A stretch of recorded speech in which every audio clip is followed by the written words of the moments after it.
আমি আগে হারাম রিলেশনে জড়িত ছিলাম এবং তাকেই বিয়ে করেছি পরিবারের অমতে। এখন সবাই মেনে নিয়েছে, এখন আমাদের বিয়ে জায়েজ হবে কিনা ইসলাম কি বলে? যে ভাই তার বাবা মার অমতে বিয়ে করেছেন, বিয়ে করার পর এখন বাবা মা যদি মেনে নেয় তো আলহামদুলিল্লাহ, খুব ভালো। তবে এই গর্হিত কর্মের জন্য আপনার ইস্তেগফার করা উচিত যে আপনি বিবাহ বহির্ভূত সম্পর্ক স্থাপন করেছেন। বিবাহ ছাড়া ছেলে মেয়েদের পারস্পরিক সম্পর্ক করা এটা হালাল না হারাম? এখন অনেকে বলে আমরা বিয়ে করার নিয়তেই প্রেম করি, যেহেতু এত ভেজাল চলতেছে চতুর্দিকে, যে সম্পর্ক করে, হারাম রিলেশন করে যুবক যুবতীরা, অনেকে বিয়ে করার কোনো মতলব নাই, টাইম পাস করা মতলব।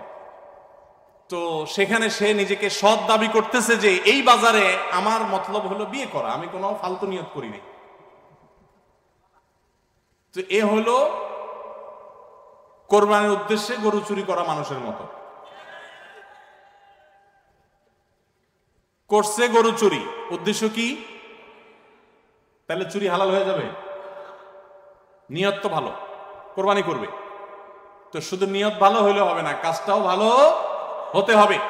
বিবাহ বহির্ভূত সম্পর্ক হারাম। যুবক ভাইরা, এই সম্পর্ক কখনো মানুষকে সুখী করতে পারে না।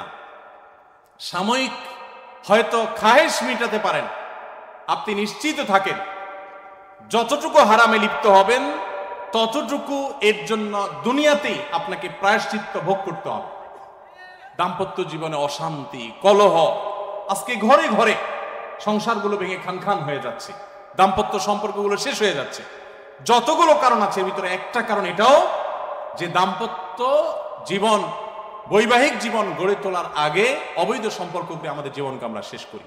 অতএব যে ভাই প্রশ্ন করেছেন তাকে বলবো, আপনার পূর্বের কৃতকর্মের জন্য উভয়, যে আমরা বিবাহ ছাড়া সম্পর্ক করেছি সেজন্য আল্লাহর কাছে মাপ চাইবেন, এবং বাবা মা যেহেতু মেনে নিয়েছেন আলহামদুলিল্লাহ, তাদের অনুগত থাকার চেষ্টা করবেন পরবর্তী।